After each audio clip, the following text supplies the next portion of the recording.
শিরোনামগুলো শুনছিলেন। এছাড়াও দেশ বিদেশে আরো খবর নিয়ে দুপুরে বাংলাদেশে নুসরাত বৃষ্টি আপনাদের সাথে আছে। পাকিস্তানে পুরোপুরি প্রস্তুত যুক্তরাষ্ট্র ইরানের শান্তি আলোচনার মঞ্চ। ইসলামাবাদের মাটিতে এরই মধ্যে পা রেখেছে দু দেশের প্রতিনিধি দল। আলোচনায় অংশ নেবেন মার্কিন ভাইস প্রেসিডেন্ট জেডি ভ্যান্স, বিশেষ দূত স্টিভ উইটকফ, ইরানের পররাষ্ট্রমন্ত্রী আব্বাস আরাকচি, পাকিস্তানের প্রধানমন্ত্রী শেহবাজ শরীফ সহ 3 দেশের শীর্ষ নেতৃত্ব। বৈঠক শুরুর আগে হরমুজ প্রণালী দখলের হুঁশিয়ারি দিয়েছেন মার্কিন প্রেসিডেন্ট ডোনাল্ড ট্রাম্প। অন্যদিকে চুক্তির জন্য আগ্রহী হলেও ওয়াশিংটনের প্রতি আস্থা নেই তেহরানের, মন্তব্য ইরানের প্রতিনিধি বাঘের কালিবাফের। পাকিস্তানের মাটিতে পা রাখলেন মার্কিন প্রতিনিধিরা। উদ্দেশ্য ইসলামাবাদের মধ্যস্থতায় ইরানের সাথে শান্তি আলোচনা। তেহরানের প্রতিনিধি দল পৌঁছে গেছেন শুক্রবার রাতে।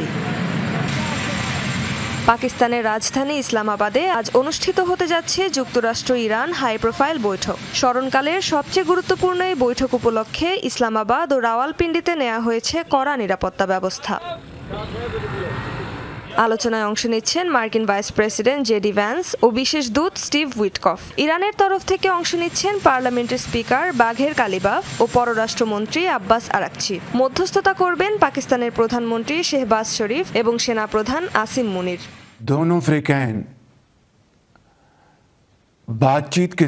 আমাদের প্রস্তাব গ্রহণ করায় যুক্তরাষ্ট্র ও ইরানের প্রতি কৃতজ্ঞতা জানাচ্ছি। তারা শুধু যুদ্ধবিরতিতে সম্মতই হয়নি, বরং আমার আন্তরিক অনুরোধে শান্তি আলোচনায় অংশ নিতে 2 দেশের নেতৃত্ব ইসলামাবাদে আসছে। ইরান যুক্তরাষ্ট্র আলোচনা ফলপ্রসূ হওয়ার আশাবাদ জানিয়েছেন মার্কিন প্রেসিডেন্ট ডোনাল্ড ট্রাম্প। জানান, যে কোনো মূল্যে চলমান সংকট সমাধানে বদ্ধপরিকর যুক্তরাষ্ট্র। চলমান যুদ্ধে ইরান পরাজিত হয়েছে বলেও দাবি করেন তিনি। আলোচনায় যাই হোক, হরমুজের নিয়ন্ত্রণ নেবেনই এমন হুঁশিয়ারি দেন ট্রাম্প। ইরান সামরিকভাবে পরাজিত হয়েছে। এখন আমরা তাদের সহায়তা নিয়ে বা তাদের ছাড়াই হরমুজ প্রণালী খুলে দেব। আমার মনে হয় খুব দ্রুতই সবকিছু এগোবে। আর যদি না এগোয়, তাহলে আমরা যেভাবে হোক বিষয়টি শেষ করতে পারবো। তাদের নৌবাহিনী নেই, বিমান বাহিনী নেই, সব ধরনের আকাশ প্রতিরক্ষা ব্যবস্থাও ধ্বংস, এমনকি নেতারাও নেই। পুরো জায়গাটাই ধ্বংস হয়ে গেছে। তাই দেখা যাক শেষ পর্যন্ত কি হয়।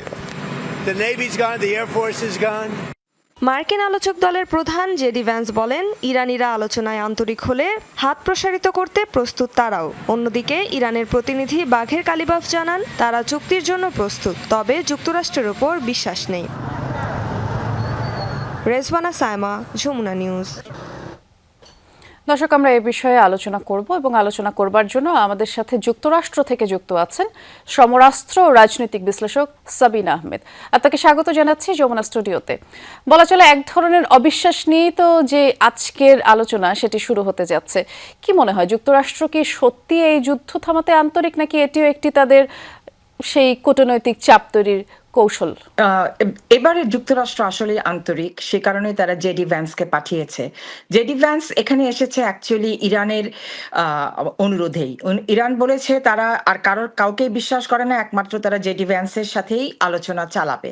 জেডি ভ্যান্সকে ট্রাম্প তার এই আলোচনা করার কিছু ক্ষেত্রে তাকে নেগোসিয়েশন করার পূর্ণ স্বাধীনতা দিয়েছে, কিন্তু একটা রূপরেখা একই সঙ্গে ধরিয়ে দিয়েছে জেডি ভ্যান্সকে। এবং যদিও বড় কোনো ব্যাপারে আলোচনা এবং চুক্তি করার জন্য আলটিমেটলি ট্রাম্পের স্বাক্ষরের প্রয়োজন হবে। সেটি তো নিশ্চয়ই। একটি বিষয় একটু জানতে চাই, যেমন ইসরায়েলকে যুদ্ধ বন্ধ করতে বাধ্য করার মতো রাজনৈতিক আর সামরিক প্রভাব যুক্তরাষ্ট্রের আছে কিনা? কারণ আমরা প্রথম দফায় যখন দেখেছিলাম যুদ্ধবিরতি 14 দিন হওয়ার কথা ছিল, সেটি 24 ঘন্টাও টিকেনি। কারণ 24 ঘন্টার আগেই ইসরায়েল লেবাননে একটি যুদ্ধ চালিয়েছে বা হামলা চালিয়েছে, এবং সেক্ষেত্রে কিন্তু ইসরায়েলের সুরে একই সুরেই কথা বলেছিল তখন মার্কিন যুক্তরাষ্ট্র। তাহলে যদি এই যুদ্ধবিরতিটি হয়, সেক্ষেত্রে সামরিক প্রভাব আছে কিনা যুক্তরাষ্ট্র ইসরায়েলের উপর? যদি থাকে, ওয়াশিংটন কি সেই ক্ষমতা ব্যবহার করতে পারবে কিনা? ওয়াশিংটন রাজনৈতিকভাবে ইসরায়েলকে এসব করার জন্য সরকারিভাবে কোনো চাপ প্রয়োগ করবে বলে আমি মনে করি না। ইসরায়েল এখানে ইরানের সাথে যুদ্ধ, লেবাননের সাথে যুদ্ধ, কিংবা হিজবুল্লাহ অথবা হুতিদের সাথে যুদ্ধ, এই চারটা ব্যাপারকে চারভাবে দেখে। এটা ওরা এই চারটা যুদ্ধকে ইন্টারকানেক্ট করে না।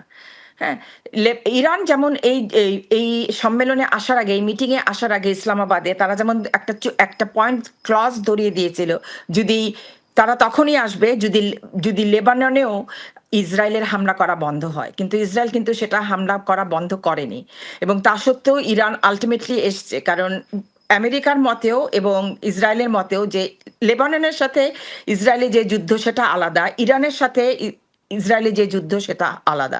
সুতরাং এই চুক্তির প্রভাবে এখন আপাতত ইরানের উপরে ইসরায়েলের হামলা করা কিন্তু বন্ধ আছে, অথচ লেবাননের উপরে গত 10 ঘন্টায় কোনো মেজর হামলা না করলেও তার আগে তারা মেজর একটা হামলা করেছে। সুতরাং সবগুলো যুদ্ধকে একসাথে করে ইসরায়েল দেখে না, সুতরাং সেক্ষেত্রে ইরানের মানে এই যুদ্ধের প্রভাব ওইসব যুদ্ধে পড়বে না। আচ্ছা, তাহলে ওইসব যুদ্ধে পড়বে না বলে প্রভাব আপনি মনে করছেন। তাহলে আজকে যে আলোচনার মঞ্চ প্রস্তুত করা হলো যুক্তরাষ্ট্র ইরানের শান্তি আলোচনা, এবং সেক্ষেত্রে দেখা যাচ্ছে যে দুই দেশের প্রতিনিধি দল ইতোমধ্যে পৌঁছেছেও, ইসলামাবাদের মাটিতে পাও রেখেছে। এই বৈঠকটি হবার পর, অর্থাৎ বৈঠকটি যদি ঠিকঠাক মতো হয়, কি ধরনের পরিবর্তন দেখতে যাচ্ছে বিশ্ব, কি মনে হয়? বৈঠকটি যদি এই বৈঠকে, কারণ ইরান তো 10টা পয়েন্টের ভিত্তিতে এই আলোচনায় এসছে, আর আমেরিকা এসছে 15টা পয়েন্ট, তাদের এই বিরাট 4টা পয়েন্টে কিন্তু বিস্তর ফারাক এই দুইটা দেশের মধ্যে। সুতরাং এই 2 দিন কি 2 সপ্তাহের আলোচনায় ওরা এই কোনো একটা সমঝোতায় পুরোপুরি আসবে না, কিন্তু তারা যেটা করবে সেটা হচ্ছে যে রাজি হবে, যে একটা ফ্রেমওয়ার্ক তৈরি করবে, এবং কিছু কিছু ক্ষেত্রে তারা হয়তো রাজিও হবে যে আংশিক সফলতার দিকে যাবে, এবং সেটা রেশ ধরে তারা এই যুদ্ধকে বর্ধিত করবে। হ্যাঁ, মানে এই যুদ্ধকে না, যুদ্ধ বিরতিকে বর্ধিত করবে। এটা হলে মনে করেন যে 2 সপ্তাহের যুদ্ধ বিরতি বাড়িয়ে আরো 1 মাস কি তারও বেশি হবে, এবং সেই সাথে হুরমুজ প্রণালীতে 2 দেশই রাজি হবে যে নিরাপদে নৌ চলাচল যেন প্রোটোকল সহ চলাচল করতে পারে, হিউম্যানিটেরিয়ান সাহায্যগুলো যেন এখান দিয়ে যেতে পারে। ফর এক্সাম্পল ফার্টিলাইজার যেটা, সেটাকে এখানে হিউম্যানিটেরিয়ান পণ্য হিসেবে ধরা হবে শোনা যাচ্ছে। সুতরাং কিছু কিছু জিনিসকে হিউম্যানিটেরিয়ান পণ্য হিসেবে ধরে এই দিক দিয়ে এই আলোচনাগুলি শেষ না হওয়া পর্যন্ত অলরেডি এগুলিকে ছাড় দেয়া হবে। সাথে থাকতে পারে যে ইউরেনিয়াম সমৃদ্ধকরণে কিছু সীমিত স্বীকৃতি দিতে পারে, যেমন তাদের মেডিসিনাল, ইরান কিন্তু নিউক্লিয়ার মেডিসিনে একটা খুব প্রধান কান্ট্রি, সুতরাং সেক্ষেত্রে তাদেরকে কিছু ছাড় দিতে পারে, বিনিময়ে হয়তো আবার কিছু নিষেধাজ্ঞা শিথিল করতে পারে। তো এগুলি করে তারা 2 সপ্তাহের যুদ্ধবিরতি থেকে বাড়িয়ে 1 মাস কি 1.5 মাস কি আরো বেশি করতে পারে, এবং সেটার জন্য একটা ফ্রেমওয়ার্ক ধরিয়ে দিতে পারে, একটা সময়সূচি, যে কবে কোন কোন আলোচনাগুলো কোনখানে হবে, এগুলো সব তারা এই 2 সপ্তাহে ঠিক করতে পারে। কিন্তু সম্পূর্ণ আলোচনা মানে নেগোসিয়েশন কমপ্লিট করার মতন সময় 2 সপ্তাহ মানে পর্যাপ্ত সময় নয়। 2 সপ্তাহ পর্যাপ্ত সময় নয় বলে আপনি মনে করছেন। তারপরও আমরা আসলে খুব করে চাচ্ছি পৃথিবীর বুকে আসুক, শান্তি নেমে আসুক। যুদ্ধ আর কেউই চায় না বা দেখতে চায় না, কারণ এর প্রভাব কি হয় এবং দীর্ঘমেয়াদের প্রভাব কি পড়ে সেটি কম বেশি সবাই আমরা জানি। অনেক ধন্যবাদ সাবিনা আহমেদ, আমাদেরকে সময় দিয়েছেন। আপনি ভালো থাকবেন। মার্কিন ইসরায়েলি হামলায় মিনাব স্কুল শিক্ষার্থীদের নিহতের ঘটনায় ব্যতিক্রমী প্রতিবাদ জানালো ইরান। পাকিস্তানে ইরানি প্রতিনিধি দলের বিমানে করে নেওয়া হয় মিনাব স্কুল হামলায় নিহতদের ছবি। শান্তি আলোচনায় অংশ নিতে আসে ইরানি প্রতিনিধি দলের বিমানে এই দৃশ্য দেখা যায়, যেটি আপনারা টেলিভিশন স্ক্রিনে দেখতে পাচ্ছেন। আসনগুলোয় মিনাব স্কুল হামলায় নিহতদের ছবি, তাদের জিনিসপত্র রাখা হয়েছে। মিনাব 168 নামের এই বিমানটি মূলত ওই হামলায় নিহত 168 জনের স্মৃতির প্রতি শ্রদ্ধা জানাতেই সাজানো হয়েছে। যুদ্ধের প্রথম দিনে মিনাবের গার্লস স্কুলে ভয়াবহ হামলা চালায় যুক্তরাষ্ট্র, যাতে ব্যবহার করা হয় মার্কিন টমাহক মিসাইল।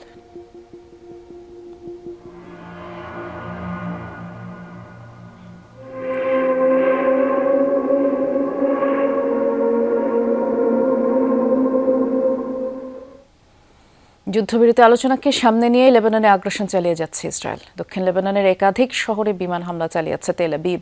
নাবাতিয়ে গভর্নরের তৌলো জেপশিত শহরে এই হামলা চালানো হয়। তবে এ ব্যাপারে এখনও আনুষ্ঠানিকভাবে কিছুই জানায়নি আইডিএফ। চলছে হিজবুল্লাহর পাল্টা হামলা প্রতিরোধ। গোষ্ঠীটি জানিয়েছে দক্ষিণ লেবাননে ইসরায়েলি সেনাদের উপরে হামলা চালিয়েছে তারা। টার্গেট করেছে ইসরায়েলের বিভিন্ন বসতি। শুক্রবার মধ্যরাতে টাইর অঞ্চলের একটি বাড়িতে অবস্থানরত ইসরায়েলি সেনাদের লক্ষ্য করে তারা হামলা চালায় হিজবুল্লাহ, এবং মধ্যরাতের পরপরই কিরিয়াত শমোনা, মেতুলা, মিজগাভ আম এলাকায় রকেট হামলা চালানোর দাবি করেছে হিজবুল্লাহ। যুক্তরাষ্ট্র ইরান যুদ্ধবিরতির ঘোষণায় খুলে দেওয়া হলো ইরাকের আকাশসীমা। টানা 40 দিন বন্ধ থাকার পর বেসামরিক বিমান চলাচল শুরু হয়েছে। শুক্রবার থেকে বাগদাদ আন্তর্জাতিক বিমানবন্দরে যথা নিয়মেই শুরু হয়েছে কার্যক্রম। ইরাকি জয়েন্ট অপারেশন কমান্ডের ঘোষণার পর বিমানবন্দরে স্বাভাবিকভাবে যাতায়াত করতে দেখা যাচ্ছে যাত্রীদের। অভ্যন্তরীণের পাশাপাশি আন্তর্জাতিক ফ্লাইটও শুরু হয়েছে। এক বিবৃতিতে ভ্রমণে ইচ্ছুক যাত্রীদের ফ্লাইটের শিডিউল ও টিকিট বুকিং সংক্রান্ত যাবতীয় তথ্য সরাসরি এয়ারলাইন্সগুলোর ওয়েবসাইট থেকে জেনে নেওয়ার অনুরোধ জানিয়েছে বিমানবন্দর কর্তৃপক্ষ।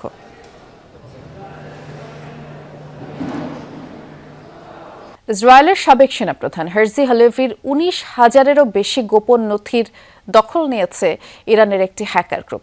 হান্দালা হ্যাক টিম নামের ওই সংঘটি জানায় হ্যাক করা হয়েছে হালেভির ব্যক্তিগত ফোন, যার ফলে তাদের আয়ত্তে এসেছে ইসরায়েলের অত্যন্ত সংবেদনশীল ও গোপনীয় হাজার হাজার ছবি, ভিডিও। এছাড়া ফাঁস হয়েছে হালেভির ব্যক্তিগত নানা তথ্য ও নথি। এসব ফাইল প্রকাশের পর নেট দুনিয়ায় তোলপাড় চলছে। ইসরায়েলের হাজার হাজার গোপন নথি এখন ইরানের নখদর্পণে, এমনটাই দাবি ইরানের একটি হ্যাকিং গ্রুপের।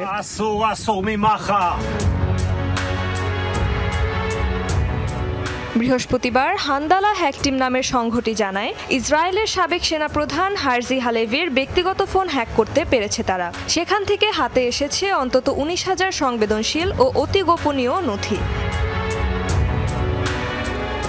বহু বছর ধরে চালানো একটি অভিযানের মাধ্যমে হালেভির ফোনে প্রবেশাধিকার পায় হ্যাকাররা। দাবি, তাদের আয়ত্তে এসেছে গোপনীয় বৈঠকের কয়েকশো ছবি ও ভিডিও। গ্রুপটির ভাষ্যমতে ইসরায়েলের গোপন স্থাপনা, সংকটকালীন কক্ষ, মানচিত্র ও কমান্ড সেন্টারের বিস্তারিত তথ্য দীর্ঘদিন ধরেই টার্গেটে ছিল তাদের। এটিকে ইসরায়েলের ইতিহাসে বড় ধরনের একটি সাইবার হামলা হিসেবে দেখা হচ্ছে। ফাঁস হওয়া কিছু ফাইলে দেখা যায় আরব কর্মকর্তাদের সঙ্গে বৈঠক করছেন হালেভি। আরেকটি ছবিতে তাকে দেখা যায় মার্কিন সেন্টকমের সাবেক প্রধান মাইকেল কুরিলার সঙ্গে, যা কাতারে তোলা হয়েছিল। এছাড়াও আরব আমিরাতের শেখ জায়েদ মসজিদ পরিদর্শনের ছবিও এসেছে হ্যাকারদের হাতে। এক ভিডিওতে দেখা যায় 1967 সালের যুদ্ধে নিহত এক জর্ডানীয় সেনার স্মারক ছুরি উপহার হিসেবে জর্ডানের সামরিক প্রধান ইউসেফ হুনিতির হাতে তুলে দিচ্ছেন হালেভি। এছাড়াও আইডিএফ এর সাবেক এই প্রধানের ব্যক্তিগত জীবনের কিছু স্থিরচিত্র, পরিচয়পত্র সহ কিছু ব্যক্তিগত তথ্য পাওয়ার দাবি করেছে হান্দালা হ্যাক টিম। তবে এ নিয়ে আনুষ্ঠানিক কোনো মন্তব্য আসেনি তেল আবিবের পক্ষ থেকে। 2023 সালের জানুয়ারি থেকে ইসরায়েলি সেনাপ্রধান হিসেবে দায়িত্ব পালন করেছেন হালেভি। পদত্যাগ করেন গেল বছর মার্চে। গাজায় আগ্রাসনের প্রথম 17 মাস ইসরায়েলি বাহিনীকে নেতৃত্ব দেন তিনি। রেজবানা সাইমা, যমুনা নিউজ। রাজধানীর সায়দাবাদ বাস টার্মিনাল এলাকায় অনুমোদনবিহীন বাস কাউন্টার অপসারণে অভিযান চালাচ্ছে ঢাকা দক্ষিণ সিটি কর্পোরেশন এবং এই অভিযানের বিষয়ে আমাদের সহকর্মী রাব্বি হোসেন খোঁজ খবর রাখছেন। আমরা একটু দেখে আসব আসলে সেখানকার চিত্র। আমরা চেষ্টা করব রাব্বির সাথে সংযোগটি স্থাপন করবার। খুব সম্ভবত রাব্বির সাথে এখনো সংযোগটি স্থাপন করা যায়নি। আমরা কিছুক্ষণের মধ্যে আবারও যাব। তবে তার আগে একটি খবর আপনাদের জানাই। ঢাকার ফুটপাত দখলমুক্ত করতে ঘটা করে চালানো হয় অভিযান। বুলডোজারের গর্জন, ভাঙচুর, মামলা সবই হয়েছে, কেবল কাজের কাজ আর হয়নি। উচ্ছেদ অভিযানের পর ফের দখল হয়ে গেছে ফুটপাত ও সড়ক। একদিকে জীবিকার প্রশ্ন, অন্যদিকে নগরবাসীর দুর্ভোগ। এই বাস্তবতার স্থায়ী সমাধান কি? বিস্তারিত জানাচ্ছেন সহকর্মী রেদওয়ান আহমেদ।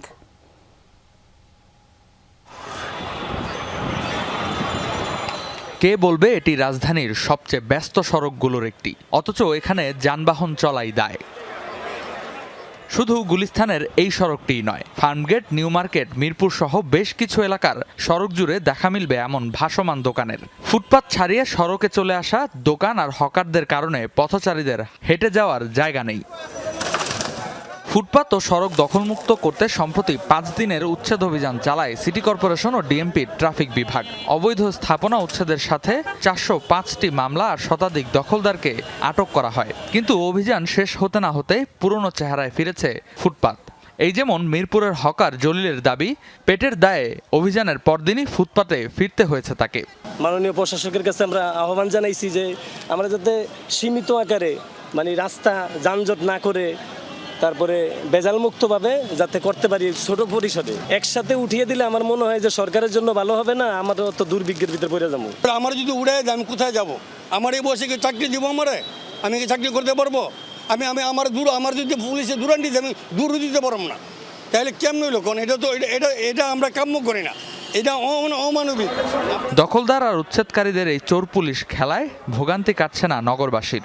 একে তো রিক্সা, মানুষের জ্যাম, আবার দুই পাশে ফুটপাত, অনেক কষ্ট হয়ে যায় বিশেষ করে। আর মাঝে মাঝে তো দেখা যায় আমারও ভয় লাগে যে কখন কি হয়ে যায়, একটা রিক্সার সাথে ধাক্কা খেলে, আর বাচ্চা মানুষ তো বুঝতেই পারেন যে শহরে ভারসাম্য যাবেন আর মানবিকতাও দেখাবেন, তাহলে তো দুইটা তো একসাথে হবে না। এখানে চাঁদাবাজি চলে, প্রতিটা দোকান প্রতি তারা টাকা নেয়, এমন এইগুলো যদি উচ্ছেদ করা হয় তাহলে খুব ভালো হবে, আমাদের জন্য সুবিধা। আইন শৃঙ্খলা বাহিনী বলছে নিয়ম না মানলে ব্যবস্থা কঠোর হবে। কিছু কিছু জায়গায় এখনো দেখা যাচ্ছে যে আবার নতুন করে সেখানে বসার অবস্থায় চলে এসেছে। তো সেখানে কিন্তু আমাদের ট্রাফিক বিভাগ, আমাদের যে স্পেশাল মেট্রোপলিটন ম্যাজিস্ট্রেট আছে, তাদেরকে নিয়ে ফলো আপ অভিযান পরিচালনা করছে বিভিন্ন জায়গায়। মিরপুর, খেয়াল করুন, মিরপুর, গুলশান এবং ওয়ারি এলাকায় ডিএমপির প্রায় বেশিরভাগ এলাকাতেই আবার ফলো আপ অভিযান পরিচালিত হচ্ছে এবং এই অভিযান আমাদের অব্যাহত থাকবে। একদিকে জীবিকার তাগিদে ফুটপাত আঁকড়ে থাকা দোকানি, অন্যদিকে চলাচলের সুযোগ হারানো সাধারণ মানুষ। দুই বাস্তবতার মাঝখানে আটকে আছে মহানগরের জীবন। সংশ্লিষ্টরা বলছেন স্থায়ী সমাধানের জন্য শুধু উচ্ছেদ অভিযান নয়, দরকার দীর্ঘমেয়াদী পরিকল্পনা ও বাস্তবায়ন। রেদওয়ান আহমেদ, যমুনা নিউজ, ঢাকা। জ্বালানি তেলের জন্য রাজধানীর পাম্পগুলোর সামনে আজও যানবাহনের দীর্ঘ অপেক্ষা। কিছু পাম্পে নিজেদের চাহিদা মতো জ্বালানি পাচ্ছেন গ্রাহকরা, আবার কিছু পাম্পে রেশনিং ব্যবস্থা মানা হচ্ছে। অপেক্ষায় থাকা গ্রাহকদের অভিযোগ, অবৈধভাবে মজুদের কারণে এই সংকট। অপেক্ষমান গ্রাহকরা সরকারকে এ বিষয়ে কার্যকর পদক্ষেপ নেওয়ার অনুরোধ জানিয়েছেন। পাম্প কর্তৃপক্ষ বলছে, ডিপো থেকে নিয়মিত সরবরাহ এলেও চাহিদা পূরণে তা অপর্যাপ্ত। জানান, প্রতিদিন ডিপো থেকে একই পরিমাণের তেল পাচ্ছেন তারা, তবে গ্রাহকদের চাহিদা আগের চেয়ে অনেক বেড়ে গেছে, যার ফলে তেলের এই সংকট আরও প্রকট হচ্ছে। এদিকে জ্বালানি সরবরাহ ব্যবস্থাকে আধুনিক, স্বচ্ছ ও ফিলিং স্টেশনগুলোতে শৃঙ্খলা আনতে ফুয়েল পাস অ্যাপের পরীক্ষামূলক কার্যক্রম শুরু করেছে সরকার। প্রাথমিকভাবে তেজগাঁও ট্রাস্ট ও আসাদ গেটের সোনার বাংলা ফিলিং স্টেশনে শুধু মোটরসাইকেল চালকদের জন্য এই পাইলটিং কার্যক্রম উন্মুক্ত করা হয়েছে। আর এই পরীক্ষা সফল হলে পর্যায়ক্রমে সারা দেশের সব ধরনের যানবাহনের জন্য অ্যাপটি বাধ্যতামূলক করা হবে।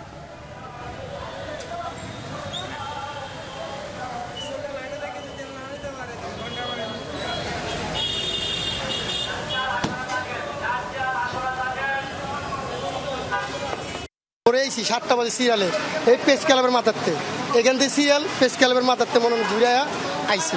ওরা বলে তেল আছে, পাম্পে গেলে তেল পাই না, তো এই কষ্ট ভোগান্তি আর কতদিন, কত সময় লাগবে জানি না, কিন্তু তেল পাবো কিনা তাও অনিশ্চিত।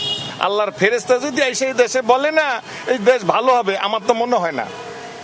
ফেরেশতারও ফেল হয়ে যাবে। এই দেশের মানুষ এত অসৎ হয়ে গেছে। একই চিত্র দেশের বিভিন্ন জেলার পাম্পগুলোতে।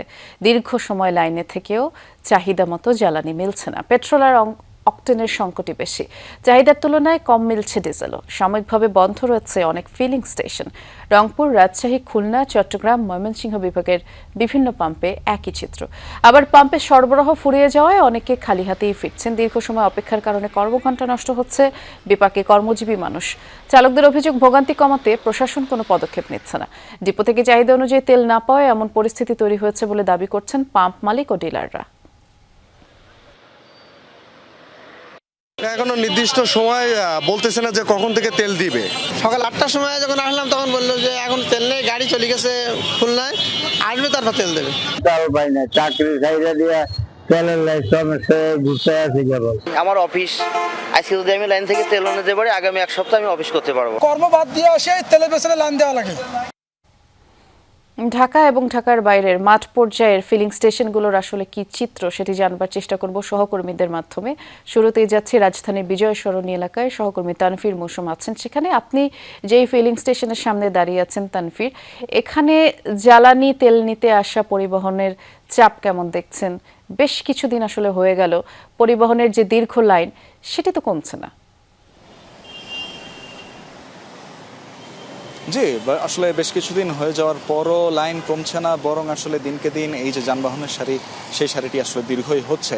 এবং এর জন্য আসলে বলা যেতে পারে যে আসলে বেশ কিছু বিপর্যয় আসলে একসাথে হয়েছে, ত্রিমুখী বা চতুর্মুখী বিপর্যয়ও বলা যেতে পারে। একদিকে যেরকম গ্রাহকদের মধ্যে জ্বালানি তেলের যারা এই ভোক্তা যারা রয়েছেন তাদের মধ্যে আমরা যেরকম দেখেছি যে এক ধরনের প্যানিক বাইং, তাদের মধ্যে এক ধরনের আতঙ্ক কাজ করছে এবং তারা অন্যান্য সময়ের তুলনায় আসলে বেশি করে জ্বালানি তেল নিচ্ছেন, যার কারণে দেখা যাচ্ছে যে সরবরাহ আগের মতো থাকলেও সেটি আসলে বর্তমানে যে চাহিদা তৈরি হয়েছে সেই চাহিদার তুলনায় অপ্রতুল হয়ে গেছে। এবং এখানে আমরা যে এসেছি এই ফিলিং স্টেশনে, এই পেট্রোল পাম্পে, এখানে কিন্তু একটি বিষয় উল্লেখ করে দিতে চাই যে এখানে পাইলটিং করা হয়েছে এই অ্যাপ সিস্টেমের এবং অ্যাপসের মাধ্যমে যে জ্বালানি তেল নেয়ার সেই বিষয়টি কিন্তু এখানে আজকে শুরু হয়েছে এবং সেভাবেই কিন্তু এখানে আসলে করা হচ্ছে। এবং এখানে হচ্ছে এক ধরনের রেশনিংয়ের ব্যবস্থা করে দেওয়া হয়েছে। আমরা দেখেছি যে অন্যান্য অনেক জায়গাতে কিন্তু রেশনিং ছিল না, কিন্তু এই ফিলিং স্টেশনে রেশনিংয়ের ব্যবস্থা করে দেওয়া হয়েছে, যেখানে যেসব গাড়িগুলো রয়েছে সেগুলোকে 3500 টাকার জ্বালানি দেওয়া হচ্ছে এবং মোটরসাইকেলকে দেওয়া হচ্ছে 1000 টাকার জ্বালানি, এর বেশি দেওয়া হচ্ছে না। তবে মোটরসাইকেলের যারা চালক রয়েছেন, তারা যারা আসছেন এবং তারা যারা অ্যাপের মাধ্যমে নিচ্ছেন, তাদেরকে বলা হচ্ছে যে লিটারের হিসেবে দেওয়া হচ্ছে, অর্থাৎ তারা অ্যাপের মাধ্যমে 10 লিটার করেও তেল নিতে পারবেন বলে কর্তৃপক্ষ আমাদেরকে জানিয়েছে। বৃষ্টি, আমরা দেখছিলাম এখানকার চিত্র। ধন্যবাদ তানফির। আমরা এবারে যাব জামালপুরে। আমাদের একজন সহকর্মীকে দেখতে পাচ্ছি জামালপুরে। সাগর ফরাজি অপেক্ষা করছেন। সাগর, শুনলেনই তো রাজধানীর যেই চিত্র, দীর্ঘ পরিবহনের লাইন এবং সেটি প্রতিদিনই দীর্ঘ হচ্ছে, সেই হিসেবে ঢাকার বাইরের চিত্র কি? আপনার এখানেও দেখতে পাচ্ছি যে সিরিয়াল দিয়ে মোটরসাইকেল এসেছে এবং এই ফিলিং স্টেশনে জ্বালানি সরবরাহ কেমন দেখছেন? দেখুন, এই বৃষ্টি, এই দীর্ঘদিনের যে একটি মানে আমরা চিত্র দেখছি সেটা কিন্তু একেবারে ঠিক এমনই। জামালপুর জেলার যে 17টি পাম্প রয়েছে, পাম্পের ভিতরে যে কিছু কিছু পাম্পে যে পাম্পগুলোতে তেল দেওয়া হচ্ছে সেগুলোর চিত্র কিন্তু ঠিক এমনই। বিশেষ করে যে এই যে তপ্ত রোদে বাইকাররা দীর্ঘক্ষণ সময় লাইনে দাঁড়িয়ে থেকে প্রায় 1-1.5 কিলোমিটার দূর থেকে এসে কিন্তু মূলত তেল নিয়ে যাচ্ছে। বিশেষ করে যদি একটি বিষয় বলি যে এখানে এই পাম্পগুলো যে আজকে যে 4টি থেকে 5টি পাম্পে তেল দেওয়া হচ্ছে, অর্থাৎ অকটেন ও পেট্রোল, সেখানে কিন্তু এই একই চিত্র দেখা যাচ্ছে। আরেকটি বিষয় বলে রাখি, পাম্প কর্তৃপক্ষ যারা রয়েছেন তারা কিন্তু যে বিষয়টি বলছেন যে এই চাহিদার তুলনায় কিন্তু তেল তারা ডিপো থেকে তুলতে পারছেন অল্প, এ কারণে কিন্তু এই সংকট আরও তীব্র হচ্ছে। এরই মধ্যে জামালপুরের মাদারগঞ্জ উপজেলায় রেশনিং পদ্ধতিতে তেল বিতরণ চলছে, পাশাপাশি কার্ড করে দেওয়া হচ্ছে যেন এই যে সংকটময় পরিস্থিতি বা বিশৃঙ্খল পরিস্থিতিতে ঠিক করা যায়।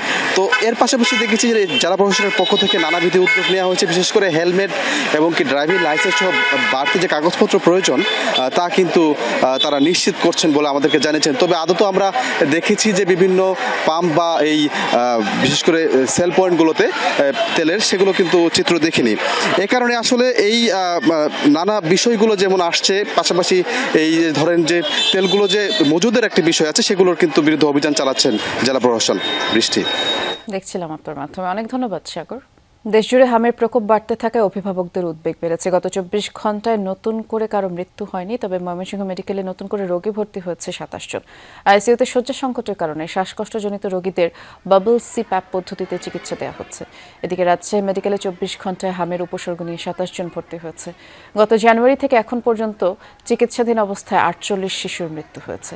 সিলেটে নতুন করে হামের উপসর্গ নিয়ে 19 জন ভর্তি হয়েছে। বরিশাল, কুষ্টিয়া, চাঁদপুর সহ বিভিন্ন জেলায় রোগীর সংখ্যা বাড়ছে। এদিকে আজ 7ম দিনের মতো 18 জেলার 30টি উপজেলায় হামের টিকা দেওয়া হচ্ছে শিশুদের।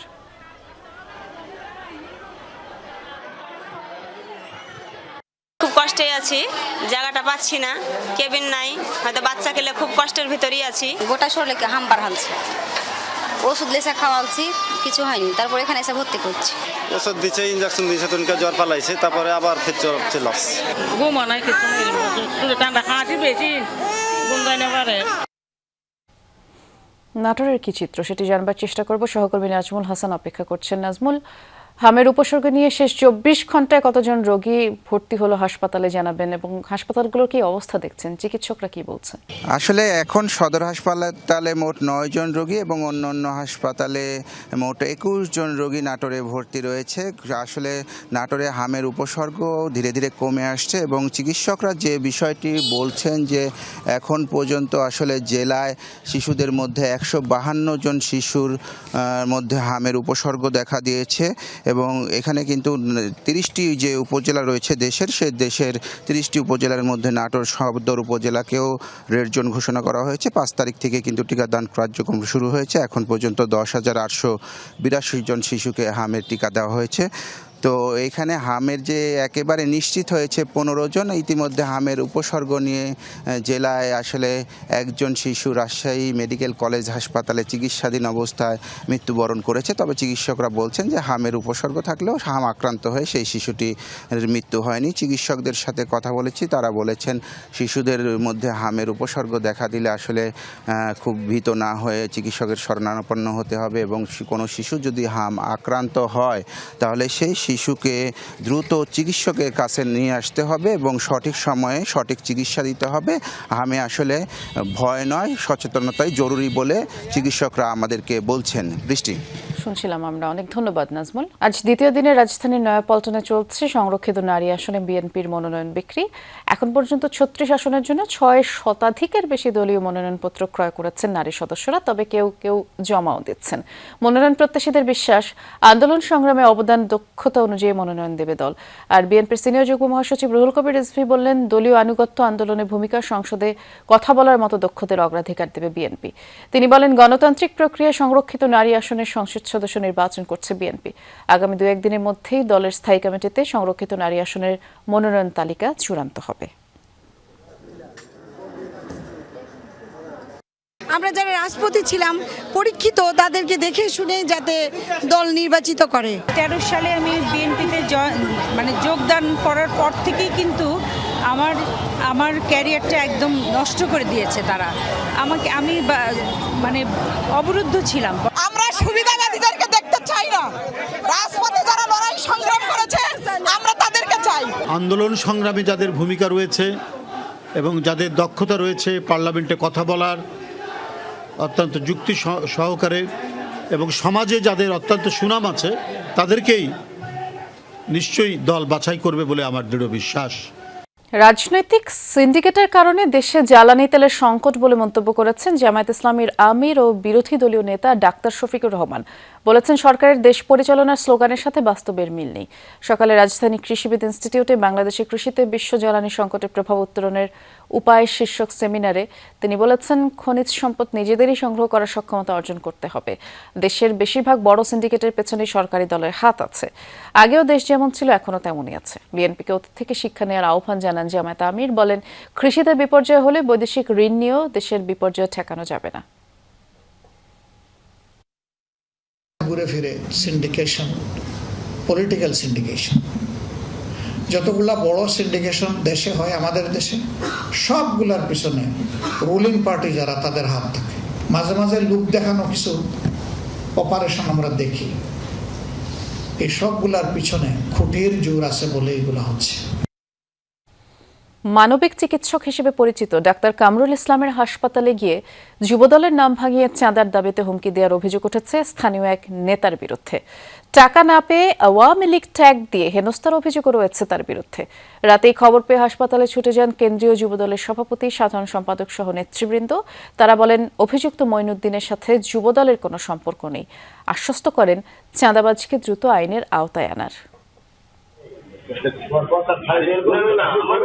শুক্রবার রাত 8:40 সিসিটিভি ফুটেজে দেখা যায় রাজধানীর শ্যামলীর একটি হাসপাতালে দলবল নিয়ে হাজির স্থানীয় এক নেতা। যুবদলের নাম ভাঙিয়ে চাঁদার দাবিতে হুমকি দিচ্ছেন তিনি। হাসপাতালটি অন্য কারো নয়, 2000-এরও বেশি মানুষকে বিনা পারিশ্রমিকে কিডনি প্রতিস্থাপনকারী চিকিৎসক ডাক্তার কামরুল ইসলাম সানের মানবিক কাজের স্বীকৃতি হিসেবে যিনি কিনা দেশে বিদেশে সমাদৃত, সেই চিকিৎসককেই আতঙ্কে থাকতে হচ্ছে চাঁদাবাজদের হুমকিতে। জানা গেছে, শুধু শুক্রবারই নয়, জুলাই গণঅভ্যুত্থানের পর থেকেই নানাভাবে ভয়ভীতি প্রদর্শনের মাধ্যমে হাসপাতাল থেকে চাঁদা দাবি করে আসছেন স্থানীয় এই কথিত নেতা। চাপে ফেলতে ডাক্তার কামরুল ইসলামকে আওয়ামী লীগ ট্যাগ দিয়ে হাসপাতালের সামনে মব তৈরিরও অভিযোগ তার বিরুদ্ধে। প্রথম দিকে অত করতো না, কিন্তু ভয় দেখাতো, বেশ ভয় পেত। আমাদের সিকিউরিটির লোকজনও কিন্তু ওকে ভয় পায়। আবার অনেকজন লোক নিয়ে আসে সাথে করে, আবার যুবদল কর্মী বলে, আবার কিছু বলাও যায় না। এমনকি এই যে আজকে যে ঘটনা ঘটাইছে, সকালবেলা ভোরবেলা আসছে, সে স্টাফের বাসায় চলে গেছে, হ্যাঁ আমাকে ইয়ে দিতে হবে, হ্যাঁ দিতে হবে, নাহলে পরে আমার ওই কাজগুলো বন্ধ করে দিয়েছে স্যার, ওই কাজগুলো আমাকে দিতে হবে। ডাক্তার কামরুল ইসলামের অভিযোগ, চাঁদাবাজির ঘটনায় শুরু থেকে আইন শৃঙ্খলা রক্ষাকারী বাহিনীকে জানালেও নেওয়া হয়নি কোনো ব্যবস্থা, মেলেনি প্রতিকার। ওসি সাহেবকে তো বলছি, আরেকজন এসপি সাহেবকে বলছি, আরেকজন ডিআইজি সাহেবকে বলছি, এর আগে আমি অ্যাডিশনাল আইজি সাহেবকে বলছি, এত লেভেলে বলছে। তারপর পুলিশ যে তাকে একটু ধরবে কিংবা বলছে হয়তো, কিন্তু এত কথা শোনে না।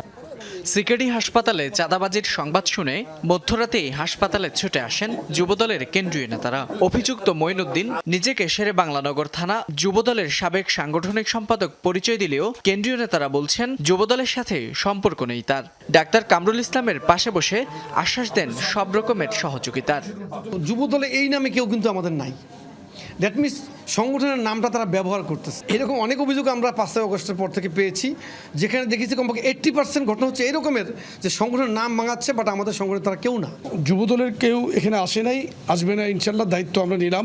এই ক্ষেত্রে আমরা আইন প্রয়োগকারী সংস্থার ঊর্ধ্বতন কর্তৃপক্ষের সাথে কথা বলেছি, তারাও ইতিমধ্যে মাঠে নেমেছে। আমরা আশা করি দ্রুততম সময়ের মধ্যে দোষী ব্যক্তি গ্রেফতার হবে। অধ্যাপক ডাক্তার কামরুল ইসলামের অস্ত্রোপচারে সাফল্যের হার 95%-এরও বেশি। মানব সেবায় অসামান্য অবদানের স্বীকৃতি হিসেবে 2022 সালে পান স্বাধীনতা পদক। ফয়সাল মাহমুদ, যমুনা নিউজ, ঢাকা। সবাইকে নিয়ে শিক্ষা ব্যবস্থার সংস্কার করতে হবে। নকলের সংঘবদ্ধ চক্র থাকলে তাদেরকেও আইনের আওতায় আনা হবে বলে জানিয়েছেন শিক্ষামন্ত্রী ডক্টর আ.ন.ম এহসানুল হক মিলন। সকালে রাজশাহীতে তিনি বলেছেন, যেসব শিক্ষা প্রতিষ্ঠানে কেউ পাশ করবে না সেসব স্কুল কলেজের এমপিও বন্ধ করার কথা বলা হলেও এবার তা করা হবে না। বিশ্ববিদ্যালয় পোষ্যকতার সমালোচনা করে শিক্ষামন্ত্রী বলেছেন, যোগ্যতার ভিত্তিতে পাশ করিয়ে বিশ্ববিদ্যালয়ে ভর্তি হতে হবে। এছাড়া ক্লাসে শিক্ষকদের কর্মকাণ্ড সিসি ক্যামেরা দিয়ে পর্যবেক্ষণ করা হবে বলেও জানান শিক্ষামন্ত্রী। প্রশ্নপত্র আউট হলে এই ডিভাইসে আউট হবে, তা কি আমরা বুঝবো না? প্রশ্নপত্র কি আউট করবে, রিলেটেড কি আমরা কি জানি না? তাদেরকে আইনের আওতায় আমরা আনবো। আইন এমন ভাবে স্টিপুলেট করব, ছাত্রছাত্রীদের জন্য না, আমাদের জন্য। দেশ থেকে বাজেট সিন্ডিকেটের স্মৃতি মুছে দেওয়া হবে। সকালে সিলেটের টিলাঘরে অবস্থিত কৃষকের হাট উদ্বোধনকালে কথা বলেন বাণিজ্যমন্ত্রী খন্দকার আব্দুল মুক্তাদির। জানান, কৃষকরা যাতে পণ্য সরাসরি বাজারে বিক্রি করতে পারে সেজন্য ব্যবস্থা নিতে বলা হয়েছে জেলা প্রশাসকদের। ভোক্তা পর্যায়ে যখন পণ্যটা আসে তখন দেখা যায় যে সেটি ক্রয় সীমার বাইরে, তো মাঝখানে অনেক অপ্রত্যাশিত ব্যয়ের সুযোগ থাকে, খরচের সুযোগ থাকে। আবার অনেক সময় যারা মধ্যস্বত্বভোগী তারা পরিস্থিতিটাকে ম্যানিপুলেট করে। তো বাজারের এই অব্যবস্থাপনাটা দূর করার উদ্দেশ্যে আমরা সিলেটে একটা পাইলট প্রকল্প হিসাবে এই কৃষকের হাটের উদ্যোগটা নিয়েছি, যাতে কৃষক সরাসরি এসে ভোক্তার কাছে তার পণ্যটি বিক্রি করতে পারে। এখন থেকে স্পাইসি ক্রিস্পি পটাটা প্রাণ পটাটা একটি স্বনির্ভর বিস্কুট। আর্থিক ঝুঁকি এড়াতে ঋণ দেওয়ার আগেই গ্রাহকদের ফিনান্সিয়াল লিটারেসি সম্পর্কে জানা দরকার। একই সাথে ঝুঁকি ব্যবস্থাপনায় নীতিমালার সঠিক বাস্তবায়ন জরুরি। সকালে ব্যাংকিং এবং আর্থিক ঝুঁকি বিষয়ে সম্মেলনে এসব কথা বলেন সাবেক অর্থ উপদেষ্টা ডক্টর সালেউদ্দিন আহমেদ। সম্মেলনে বক্তারা বলেন, এই মুহূর্তে বাংলাদেশের অর্থনীতি বড় ধরনের পরিবর্তনের মধ্য দিয়ে যাচ্ছে, বিশ্ব অর্থনীতির সাথে সম্পৃক্ততা বাড়ছে, এ কারণে ঝুঁকিও বাড়ছে। তারা বলেন, মধ্যপ্রাচ্য পরিস্থিতি শুধু জ্বালানির দামে প্রভাব ফেলছে না, এর সার্বিক প্রভাব পড়বে ব্যাংকিং খাতে। এ সময় সালেউদ্দিন বলেন, বাংলাদেশের ঝুঁকি ব্যবস্থাপনায় অনেক নীতিমালা থাকলেও এর সঠিক ব্যবহার হয় না।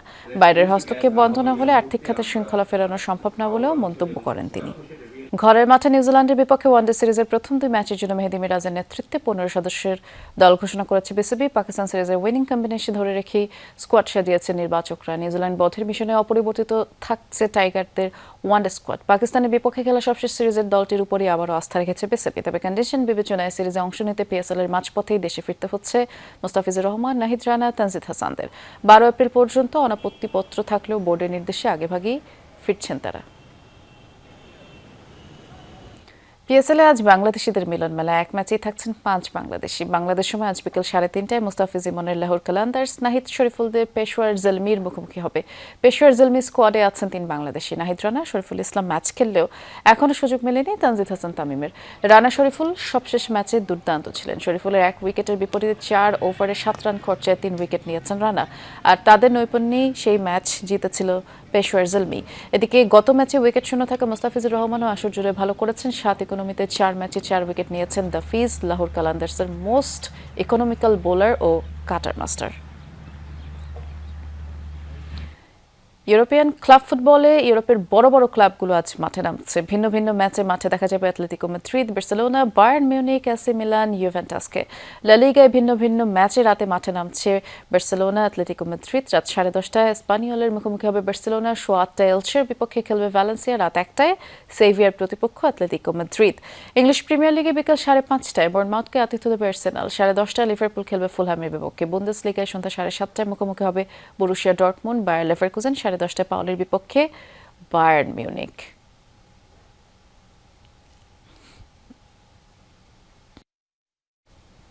এই ছিল দুপুরে বাংলাদেশের প্রথম ঘন্টার আয়োজনে।